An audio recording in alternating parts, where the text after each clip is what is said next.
आप सभी को अभ्यास विद प्रॉकेट में स्वागत है। मैं परवीन आप लोगों के लिए वर्मा 2025 का एमसीक्यूज लाया हूँ। आज हम लोग फिजिक्स का 7 चैप्टर ग्रेविटेशन से रिलेटेड एमसीक्यूज को देखेंगे। जब बात ग्रेविटेशन की आती है तो हम सबको आइंस्टीन का एक स्टोरी याद आता है कि आइंस्टीन साहब एक एप्पल के पेड़ के नीचे बैठे हुए पढ़ रहे होते हैं। उसी समय पेड़ से क्या होता है, एप्पल का फ्रूट नीचे गिरता है। तो आइंस्टीन साहब इस घटना पर गहन रिसर्च करने के बाद एक लॉ देते हैं जिसको बोला गया यूनिवर्सल लॉ ऑफ ग्रेविटेशन। तो यूनिवर्सल लॉ ऑफ ग्रेविटेशन क्या कहता है कि जो पृथ्वी है वो हर वस्तु को एक फोर्स से अपनी ओर पुल करता है, खींचता है। और उस फोर्स को बताने के लिए एक फॉर्मूला दिए कि जो वो फोर्स लगता है वो है सो मास पे डिपेंड करता है कि मास ऑफ वस्तु और मास ऑफ अर्थ और उसके बीच का जो डिस्टेंस है उसका रेडियस के स्क्वायर के क्या होता है, इन्वर्सली प्रोपोर्शनल होता है। तो चलिए इससे रिलेटेड जो एमसीक्यूज हैं उसको हम लोग सॉल्व करते हैं। तो इसमें ऑब्जेक्टिव को देखा जाए तो 1 to 7 तक जो दिया हुआ है वो एक्चुअली जो कैपलर्स लॉ से पूछा गया है। तो इसको करने से पहले हम लोग थोड़ा सा कैपलर्स लॉ को समझ लेते हैं। तो चलिए हम लोग कैपलर्स के लॉ को जल्दी से समझ लेते हैं। तो कैपलर्स का जो फर्स्ट लॉ है वो क्या बताता है, तो ये ऑर्बिट का शेप बताता है। सपोज करिए इसको हम लोग दूसरा नाम भी बोल सकते हैं कि इसको हम लोग क्या बोलते हैं, फर्स्ट लॉ को लॉ ऑफ ऑर्बिट कहते हैं। क्या बोलते हैं, लॉ ऑफ ऑर्बिट। तो कैपलर्स का जो फर्स्ट लॉ है उसको हम लोग बोल सकते हैं लॉ ऑफ ऑर्बिट। तो इसमें क्या बताता है कि सपोज कर लीजिए कि ये क्या है, सन है और ये क्या है, अर्थ है। कोई भी प्लैनेट है तो उसका जो जिस ऑर्बिट में वो चक्कर लगाता है तो उस ऑर्बिट को शेप किस तरह का है, तो उसने नाम दिया कि वो इलिप्टिकल पाथ में चक्कर लगाता है। तो हम लोग को पाथ कैसा होगा, इलिप्टिकल होगा। इसमें इलिप्टिकल पाथ में क्या होता है ना कि दो फोकी होता है, जैसे दो फोकस होता है, एक फोकस F1 हो गया, एक फोकस F2। तो ये कोई एक फोकस पे सन होता है और उसके चारों ओर उसका जो ऑर्बिट है उस पर प्लैनेट है सो चक्कर लगाता है। सेकेंड लॉ को देखेंगे तो दूसरा जो लॉ है उसको हम लोग क्या बोलते हैं, लॉ ऑफ एरियाज। इसको हम लोग बोलते हैं लॉ ऑफ एरियाज। तो इसमें क्या होता है कि जो एरिया होता है एक टाइम इंटरवल में, सपोज कर लीजिए कि यहाँ पे कोई एक टाइम इंटरवल में इतना एरिया कवर किया, ये जो ब्लू पार्ट दिख रहा है एरिया मान लेते हैं। तो मान लीजिए कि डेल्टा टी टाइम में कोई एक निश्चित टाइम इंटरवल में अगर यहाँ पे इतना एरिया कवर किया तो उतना ही डेल्टा टी टाइम में, यानी टाइम पीरियड होगा दोनों का सेम होगा, तो उसके द्वारा जो एरिया कवर किया जाएगा वो भी क्या होगा, सेम होगा। और ये लॉ है सो किस पे बेस्ड है, तो कंजर्वेशन ऑफ एंगुलर मोमेंटम में होगा। तो मोमेंटम क्या होता है, P equal to mass into velocity. अगर देखा जाए तो मास तो फिक्स होता है, तो यानी कि इसका क्या चेंज हो रहा है, वेलोसिटी चेंज हो रहा है ना। तो वेलोसिटी चेंज हो रहा है। तो अब हम लोग देखेंगे कि सपोज कर लीजिए कि यहाँ पे वेलोसिटी क्या होगा और यहाँ पे वेलोसिटी क्या होगा। आप देख सकते हैं कि इसका जो ऑर्बिट का लेंथ है, इसमें ऑर्बिट का लेंथ ज़्यादा दिख रहा है। अगर इस साइड देखा जाए तो ऑर्बिट का लेंथ क्या हो रहा है, ज़्यादा हो रहा है, इसमें कम हो रहा है। इससे हम लोग बोल सकते हैं कि अगर ये कम डिस्टेंस कवर कर रहा है, इसका मतलब क्या है, इसमें यहाँ पे जब यानी कि सन से जब प्लैनेट दूर चल जाता है, यहाँ पे क्या है, दूरी ज़्यादा है, इधर कम है। तो जब दूर चल जाता है तो उसका वेलोसिटी क्या हो जाता है, कम हो जाता है। यहाँ पे ये धीरे स्लो कर रहा है, अगर वो तेज चलेगा तो फिर एरिया ज़्यादा कवर कर लेगा, है ना। तो इधर क्या होता है, जब सन है सो प्लैनेट से दूर चल जाता है, प्लैनेट से दूर चल जाता है तो उसका क्या हो जाता है, वेलोसिटी क्या हो जाता है, कम हो जाता है। और इधर वेलोसिटी क्या हो जाता है, बढ़ जाता है। नेक्स्ट लो हम लोग थर्ड लो को देखेंगे। थर्ड लो क्या बताता है कि इसको हम लोग क्या बोलते हैं कि लॉ ऑफ पीरियड्स भी बोलते हैं। तो जो थर्ड लो है इसको हम लोग क्या बोलते हैं, लॉ ऑफ पीरियड। यहाँ पे लिख देते हैं लॉ ऑफ पीरियड। जो थर्ड लॉ है उसको क्या बोलते हैं, लॉ ऑफ पीरियड भी बोलते हैं। तो पीरियड क्या होता है कि टाइम है सो टाइम ड्यूरेशन बताता है कि जैसे मान लीजिए एक प्लेनेट को अपना ऑर्बिट में एक चक्कर लगाने में जो समय लगता है उसको हम लोग बोलते हैं टाइम पीरियड। तो सपोज करिए तो इस अनुसार क्या होता है, जो टाइम पीरियड होता है उसका जब हम स्क्वायर करेंगे और ये जो एरिया मतलब डिस्टेंस होता है उसको क्या बोलते हैं, सेमी मेजर एक्सिस। तो ये सेमी मेजर एक्सिस का क्या होता है, क्यूब रूट का डायरेक्टली प्रोपोर्शनल होता है। तो जो यहाँ पे टाइम पीरियड हुआ ये जो डायरेक्टली प्रोपोर्शनल किसका होता है, सेमी मेजर एक्सिस, यानी ए क्यू के बराबर होता है। तो इसको हम लोग लॉ ऑफ पीरियड भी बोलते हैं। और देखिए इसका जो है सो हम लोग टाइम पीरियड जब अथी निकालते हैं टी, तो इसका है सो हमेशा क्या होता है कि टाइम जो सेमी मेजर एक्सिस क्या होता है, हमेशा फिक्स आता है। तो ये एक्चुअली मैथ में एक हार्मोनिक्स चैप्टर होता है, तो वो उसमें हार्मोनिक्स लॉ को ये फॉलो करता है, इसलिए इसको हम लोग थर्ड जो लॉ है इसको हम लोग कभी कभी लॉ ऑफ हार्मोनिक्स भी कहते हैं। तो हम लोग इस तरह से केपलर्स का जो बेसिक लॉ है वो हम लोग समझ गए हैं। चलिए अब हम लोग थोड़ा सा क्वेश्चन को देख लेते हैं। तो जैसे हम लोग का फर्स्ट क्वेश्चन क्या बोल रहा है कि Kepler's first law is known as, तो फर्स्ट लॉ क्या बताता है, ऑर्बिट्स बताता है कि ऑर्बिट का पाथ कैसा है, इलिप्टिकल पाथ में घूम रहा है, तो इसलिए क्या बताता है कि लॉ ऑफ ऑर्बिट बताता है। सेकंड क्वेश्चन देखते हैं कि Kepler's first law of planetary motion states that planets move in, तो मूव इन किस तरह का पाथ में घूमता है, तो इलिप्टिकल पाथ में घूमता है ना। तो Kepler second law is known as, तो जो केपलर का सेकेंड लॉ है उसको हम लोग क्या बोलते हैं, लॉ ऑफ एरियाज, उसको बोलते हैं लॉ ऑफ एरियाज। तो इसमें क्या होता है कि सपोज करिए कि यहाँ पे दो फोकस होगा, तो सेम टाइम इंटरवल में यानी डेल्टा टी में जो एरिया स्वाइप इधर करेगा और इधर जो सेम टाइम इंटरवल में एरिया स्वाइप करेगा, दोनों का क्या होगा, दोनों का एरिया क्या होगा, समान होगा। तो ये हो गया केपलर्स का सेकेंड लॉ। ठीक है, नेक्स्ट क्वेश्चन हम लोग देखते हैं फोर्थ। तो फोर्थ क्या बोलता है, Kepler's third law is also known as, तो थर्ड लॉ को हम लोग क्या बोलते हैं, लॉ ऑफ पीरियड्स। तो इसमें क्या होता है कि टी का स्क्वायर यानी टाइम पीरियड, जितना टाइम एक ऑर्बिट को कंप्लीट करने में जो टाइम लगता है उसको क्या बोलते हैं, टाइम पीरियड, और ये डायरेक्टली प्रोपोर्शनल क्या होता है, semi major axis of ellipse. Next question हम लोग 5 देखते हैं। तो 5 क्या बोल रहा है कि Kepler second law is consequence of, तो केपलर सेकेंड लॉ क्या है, कंजर्वेशन ऑफ एंगुलर मोमेंटम का है। देखिए इसको हम लोग ऐसे भी समझ सकते हैं, देखिए एंगुलर मोमेंटम का कंजर्वेशन क्यों जरूरी है। सपोज कर लीजिए कि ये है सो इलिप्टिकल पाथ है, ठीक है, यहाँ पे क्या है, सन है, ये मान लेते हैं कि ये सन है, और यहाँ पे मान लीजिए कि पृथ्वी है यानी प्लैनेट कोई भी है, ये है सो इस ऑर्बिट पे इलिप्स जो इलिप्टिकल पाथ है इस पे है सो ये चक्कर लगा रहा है। सपोज कर लीजिए कि अगर उसका मोमेंटम एंगुलर मोमेंटम है जो कंजर्व नहीं होगा, तो क्या होगा कि इस प्लैनेट का एनर्जी क्या होगा, धीरे धीरे कम होता जाएगा, और एक समय ऐसा आएगा कि एनर्जी कम होने से ये अपना पाथ है यानी ऑर्बिट है उसको क्या करेगा, छोड़ देगा, और धीरे धीरे वो सन के क्लोज जाता जाएगा, और एक समय दोनों के बीच एक जो फोर्स लग रहा है, जो भी ग्रेविटेशनल फोर्स, उसके चलते क्या होगा कि दोनों कोलाइड कर जाएगा, ये जाके इसको टक्कर मार देगा सन को, और क्या हो जाएगा, दोनों एक बॉडी बन जाएगा। तो इसलिए ये सेम चीज़ जो एंगुलर मोमेंटम है इलेक्ट्रॉन में भी देखा जाता है। जैसे ये हम लोग क्या देखते हैं कि ये जो न्यूक्लियस है, न्यूक्लियस के चारों ओर क्या होता है, इलेक्ट्रॉन है सो चक्कर लगाता है। सपोज कर लीजिए अगर इलेक्ट्रॉन अपना एनर्जी रिलीज कर दे और अपना जो ऑर्बिट है वो ऑर्बिट से क्या हो जाएगा, वो नीचे न्यूक्लियस में कूद जाएगा, ठीक है ना, न्यूक्लियस उसको अट्रैक्ट कर लेगा। तो इसलिए क्या होता है कि जो उसका एंगुलर मोमेंटम है पी, वो क्या होता है, कंजर्व होता है, लॉस नहीं होता है, इसलिए वो अपना है सो ऑर्बिट में बना हुआ रहता है।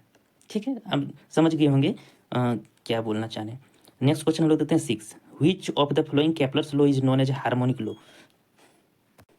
तो थर्ड लॉ को क्या बोलते हैं, हार्मोनिक लॉ भी बोलते हैं। तो इसमें क्या होता है ना कि एक मैथमेटिक्स में एक हार्मोनिक लॉ भी होता है, उसमें क्या होता है कि कोई एक चीज़ क्या होता है हमेशा कांस्टेंट होता है। तो इसमें भी क्या होता है कि जो हमारा जो टाइम पीरियड है वो सेमी मेजर एक्सिस का क्या होता है, हमेशा क्यूब के बराबर होता है ना। तो ये हमेशा जो सेमी मेजर एक्सिस का जो क्यूब होता है वो क्या होता है, हमेशा फिक्स होता है। तो उसी लॉज पे बेस पर ये बोलता है कि ये हार्मोनिक लॉ को क्या करता है, फॉलो करता है, इसलिए थर्ड लॉ को कभी कभी लॉ ऑफ हार्मोनिक्स भी बोल देते हैं। ठीक है, नेक्स्ट क्वेश्चन हम लोग देखते हैं 7। तो 7 क्या बोलता है कि which law describe the orbit of planet around the sun. तो सन है के चारों ओर जो प्लैनेट है सो किस पाथ में घूमता है, तो वो इलिप्टिकल पाथ में। ये कौन बताता है, केपलर्स का पहला नियम बताता है। और नेक्स्ट क्वेश्चन हम लोग देखेंगे 8 क्या बोल रहा है कि where will it be profitable to purchase 1 kilogram of sugar. तो 1 केजी शुगर कहाँ पे लेना हमको प्रॉफिटेबल होगा, जहाँ at poles, at equator, at 45 latitude, at 40 degree latitude. तो देखिए, तो हम लोग जानते हैं कि पोल्स पे जी का वैल्यू क्या होता है, मैक्सिमम होता है, और इक्वेटर में क्या होता है, मिनिमम होता है। तो जहाँ पर मिनिमम होगा वहाँ पे क्या होगा, हम लोग को खरीदना अब क्या होगा, प्रॉफिटेबल होगा। तो क्या ऑप्शन हो जाएगा, बी। अगर इसको हम लोग ऐसे भी समझ सकते हैं, सपोज कर लीजिए कि जहाँ पे जैसे पोल है, मान लेते हैं कि पोल पे इसका वैल्यू क्या हो जाएगा, मान लेते हैं वैल्यू है इसका जी इक्वल टू 10 है, और इक्वेटर पे मान लेते हैं जी का वैल्यू 9.8 है, 9.8 है। अगर हम मास इक्वल टू 10 ग्राम लें तो यहाँ पे क्या हो जाएगा, 100 ग्राम, और यहाँ पे मास कितना निकल के आएगा, 98 ग्राम। यानी कि हम है सो यहाँ पे 100 ग्राम का पे कर रहे हैं। सपोज कर लो कि आपको 100 ग्राम तोल के दे रहा है, तो 100 ग्राम में भी आपको मास क्या मिल रहा है, सेम मिल रहा है, 10 ग्राम। तो इसका वेट कितना हो जा रहा है, 100 ग्राम। तो आप है 100 ग्राम का पैसे दोगे, और यहाँ पे जब वो इक्वेटर में आके वही सेम चीज़ को नापोगे तो वो कितना दे रहा है, 98 ग्राम, यानी वो है 98 ग्राम का पेमेंट करेगा, है ना। तो अगर आप है सो सेम मास को 98 ग्राम तोल रहा है और वहाँ पे 100 ग्राम तोल दे रहा है, तो जहाँ कम वेट होगा वहाँ पे ना हमको प्रॉफिटेबल होगा जी। तो क्या हो जाएगा, इक्वेटर पे क्या होगा, कम होगा। नेक्स्ट क्वेश्चन हम लोग देखते हैं 9। तो ग्रेविटेशनल फोर्स इज है, तो ये कैसा फोर्स है, तो ये लॉन्ग रेंज है। क्या है कि जब देखिए यूनिवर्स में कहाँ कितना दूरी है, लेकिन हर मास के बीच में क्या लग रहा है, एक फोर्स लग रहा है। नेक्स्ट क्वेश्चन हम लोग देखते हैं 10th। तो एसआई यूनिट ऑफ जी, तो जी का यूनिट क्या होता है, जैसे हम लोग ग्रेविटेशनल फोर्स इक्वल टू क्या जानते हैं, जी इंटू M1 × M2/r²। तो अगर हम इसका जी का निकालना चाहें तो हम जी इक्वल टू क्या लिख सकते हैं, FR² divided by M1 × M2, है ना। तो फोर्स का क्या हो गया, न्यूटन। आर का क्या हो जाएगा, आर का मीटर हो गया, तो मीटर स्क्वायर, है ना, मीटर स्क्वायर। और मास का क्या हो जाएगा, kg/kg²। तो कौन सा ऑप्शन मैच कर जा रहा है, तो ये डी ऑप्शन करेक्ट हो जाएगा, ठीक है। तो 11 नंबर देखते हैं, the value of universal gravitational constant ji is. तो जी का वैल्यू कितना होता है, तो ये 6.67 × 10⁻11 न्यूटन मीटर स्क्वायर पर kg² होता है। इसको तो याद करना ही होगा, तो इसको याद कर लीजिए आप लोग। तो जी का वैल्यू कितना होता है, 6.67 × 10⁻11। नेक्स्ट क्वेश्चन हम लोग देखते हैं 12। तो 12 क्या बोलता है कि gravitational potential at A distance r from the body of mass m is. तो इसमें ग्रेविटेशनल पोटेंशियल कितना होता है, तो ये -G/m/r होता है। नेक्स्ट क्वेश्चन हम लोग देखते हैं 13। तो ग्रेविटेशनल फोर्स डिपेंड्स ऑन, तो जो ग्रेविटेशनल फोर्स किस पे डिपेंड होता है, सिर्फ मास पे होता है। जैसे हम लोग F इक्वल टू देखते हैं ना, G × M1 × M2/r²। तो ये डिपेंड करता है दोनों का मास पे और उसके बीच के डिस्टेंस पे। तो किस पे करता है, तो मास पे करता है, ना कि इलेक्ट्रिक चार्ज पे और करंट इलेक्ट्रिसिटी में। नेक्स्ट क्वेश्चन हम लोग देखते हैं 14। तो 14 क्या बोलता है कि which of the following statement is correct regarding the gravitational force. तो ग्रेविटेशनल से रिलेटेड कौन सा स्टेटमेंट क्या है, सही है। तो the gravitational force is dependent on the intervening medium. तो इसका मीडियम पे डिपेंड नहीं करता है। तो फर्स्ट जो स्टेटमेंट दिया गया है उसको हम लोग समझने के लिए ऐसे ही समझ सकते हैं कि सपोज कर लीजिए कि कोई वस्तु है जिसको आप, यहाँ पे वाटर है, वहाँ पे वाटर पे एक एम मास का कोई वस्तु आप रख दीजिए वाटर पे, तब भी उसमें क्या लगेगा, mg फोर्स लगेगा डाउनवर्ड्स में, यानी कि ड्यू टू ग्रेविटेशनल। अगर आप एयर में ही सिंपली रखे हुए हैं, हवा में, तब भी इसमें mg लगेगा। यानी कि ये तो मीडियम पे डिपेंड करता ही नहीं है। दूसरा स्टेटमेंट बोलता है कि the gravitational force is non central force. तो ये रॉन्ग हो गया, क्योंकि जो सेंटर पे जो सेंटर मास होता है उसी पे फोर्स लगता है, तो वो डिपेंड करता है। थर्ड क्या बोलता है, the gravitational force is action reaction pair. तो ये है स्टेटमेंट क्या है, सही है। सपोज कर लिया कि एक मास है, एक छोटे मास पे F1 फोर्स लगा रहा है, तो ये जो छोटा मास है वो भी इस पर क्या लगाएगा, -F1 फोर्स लगाएगा। यानी जितना फोर्स ये अट्रैक्ट कर रहा है इसको, उतना ही फोर्स ये भी उसको, लेकिन ऑपोजिट डायरेक्शन में अट्रैक्ट करेगा। तो इसको हम लोग क्या बोल सकते हैं कि ये एक्शन रिएक्शन पेयर पे काम करता है। नेक्स्ट क्वेश्चन हम लोग देखते हैं 15। तो which of the following statement is correct regarding the universal gravitational constant जी। तो देखिए जी का वैल्यू होता है वो है सो पूरा यूनिवर्स में, यानी कि पूरे यूनिवर्स में क्या होता है, सेम होता है। तो कौन सा ऑप्शन सही हो जाएगा, B option. The value of G is same everywhere in the universe. Next question हम लोग देखते हैं 16। The dimensional formula of gravitational constant is. तो हम लोग फोर्स से निकाल लेते हैं, एफ इक्वल टू क्या होता है कि G × M1 × M2/r² था। तो यहाँ पे हम लोग का जो ग्रेविटेशनल कांस्टेंट क्या है, जी है। तो जी इक्वल टू क्या निकल के आएगा, F × r² divided by M1 × M2। तो यहाँ से हम अगर इसका डायमेंशनल फार्मूला लिखना चाहें तो क्या हो जाएगा, फोर्स का क्या होता है, तो फोर्स का क्या होता है dimensional formula, ML T-2, ML T-2 होता है। और यहाँ पे R है, तो R का क्या हो जाएगा, लेंथ है, तो लेंथ का स्क्वायर, है ना, डिवाइडेड बाई क्या हो जाएगा, और दोनों मास है तो मास को क्या लिखते हैं, m² हो जाएगा, है ना, m² हो जाएगा। तो ये एक m और ये एक m कैंसिल हो जाएगा, तो यहाँ से क्या निकल के आएगा, यहाँ से m ऊपर चल जाएगा तो m-1 हो जाएगा। l यहाँ पे 1 है और ये l 2 है, तो यहाँ क्या हो जाएगा, l3 हो जाएगा। और t कितना है, 2 है, तो क्या हो जाएगा, t2, ठीक है। तो m-1 l3 t2। होता है वो क्या होता है, माइनस होता है। यहाँ पे माइनस नहीं लिखा है तो ये क्या हो जाएगा, -2। तो MLT -2 होता है फोर्स का, और L हो गया L² R² के बदले लेंथ हो गया, और मास का M² हो गया। तो क्या हो जाएगा, M-1 L3 T-2। तो कौन सा ऑप्शन सही हो जाएगा, फर्स्ट ऑप्शन क्या हो जाएगा, करेक्ट हो जाएगा। नेक्स्ट क्वेश्चन हम लोग देखते हैं 17। तो 17 क्या होता है, the value of acceleration due to gravity of the earth is, तो कितना होता है 9.8। कितना होता है, जी का वैल्यू पूछ रहा है, तो जी का वैल्यू क्या होता है 9.8 मीटर पर सेकेंड स्क्वायर। तो क्या हो जाएगा, बी ऑप्शन करेक्ट हो जाएगा।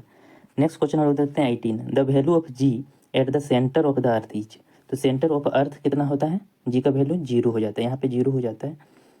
और सरफेस पे क्या होता है, मैक्सिमम होता है। सरफेस पे क्या होता है, मैक्सिमम होता है। और सरफेस से अगर हम नीचे भी जाते हैं तो जी का वैल्यू क्या होता है, जी का वैल्यू घटता है। और जब सरफेस से हम लोग ऊपर जाते हैं तब भी जी का वैल्यू क्या होता है, घटता है।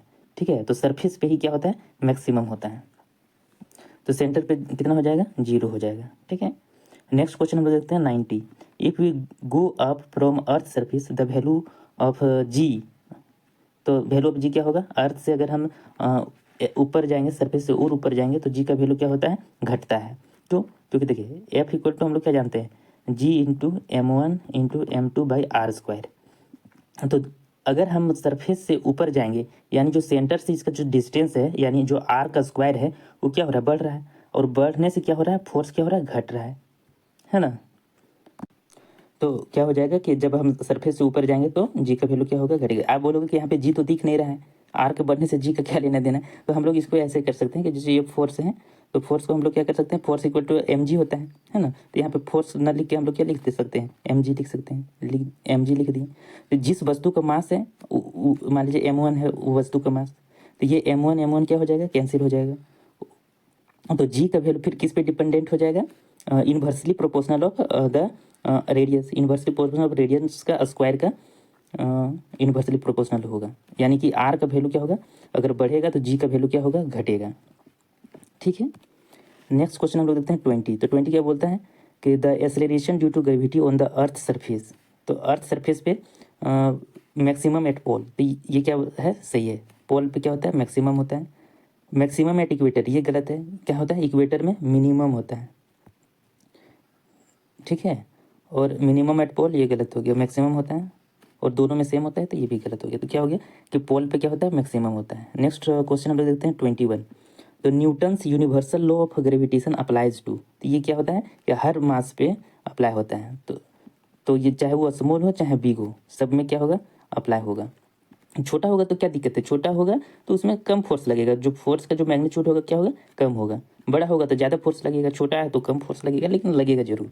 तो ये है सो सारे फोर्स पर अगर कुछ मास है तो एक दूसरे मास को है सो एक फोर्स से पुल करता है।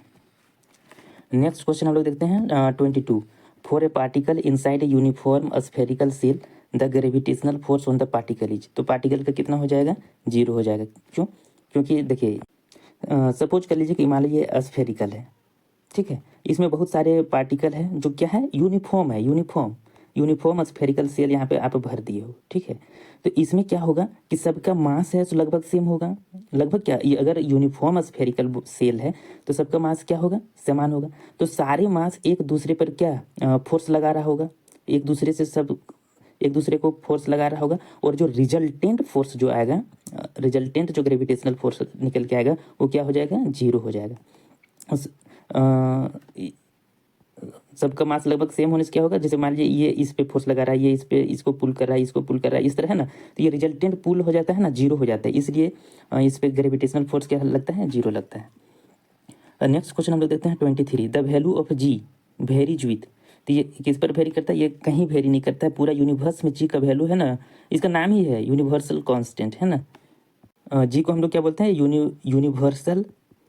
यूनिवर्सल ग्रेविटेशनल कांस्टेंट है। तो ये सारे यूनिवर्स में जी का वैल्यू क्या होता है, सेम होता है। तो इसमें क्या हो जाएगा, इसका बढ़ना घटना तो होता ही नहीं है, कहीं पे ले जाओ जी का वैल्यू क्या होगा, सेम होगा। तो यहाँ पे डेप्थ में भी डिपेंड नहीं करता है, रेडियस पे भी डिपेंड नहीं करता है, सारे नहीं, और ये क्या हो जाएगा, नन ऑफ द दीच हो जाएगा। ठीक है, नेक्स्ट क्वेश्चन हम लोग देखते हैं 24। तो force of gravitational attraction is list, तो जी का वैल्यू है सो लिस्ट कहाँ होता है, यानी कम कहाँ पे होता है, तो लिस्ट कहाँ पे होता है, इक्वेटर पे होता है। तो इक्वेटर कहाँ पे है, फर्स्ट ऑप्शन सही हो जाएगा। तो इक्वेटर पे है सो जी का वैल्यू क्या होता है, लिस्ट होता है। नेक्स्ट क्वेश्चन हम लोग देखते हैं 25। The satellite having the same time period of revolution as that of earth is called geostationary. तो इसको क्या बोलते हैं? Geostationary. देखो जियो स्टेशनरी में क्या होता है कि सपोज कर लीजिए कि ये अर्थ है, ठीक है, और अर्थ में हम लोग है सो एक सैटेलाइट छोड़े, और सैटेलाइट एक क्या मिल गया? ऑर्बिट मिल गया।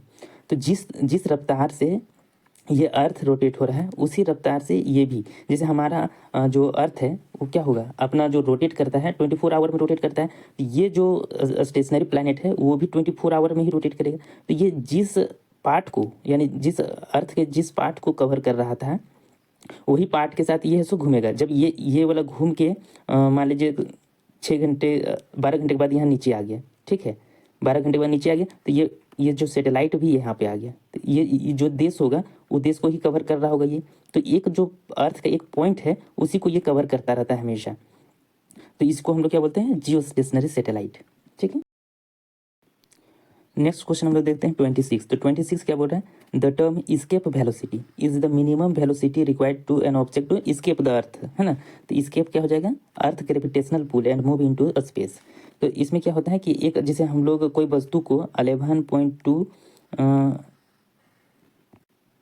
11.2 किलोमीटर पर सेकेंड स्क्वायर, किलोमीटर पर सेकेंड है ना, किलोमीटर पर सेकेंड होगा, स्क्वायर नहीं होगा, किलोमीटर पर सेकेंड। अगर हम लोग किसी वस्तु को इतना स्पीड दे पाते हैं तो वो वस्तु है सो रिटर्न वापस नहीं आएगा अर्थ में, वो क्या करेगा?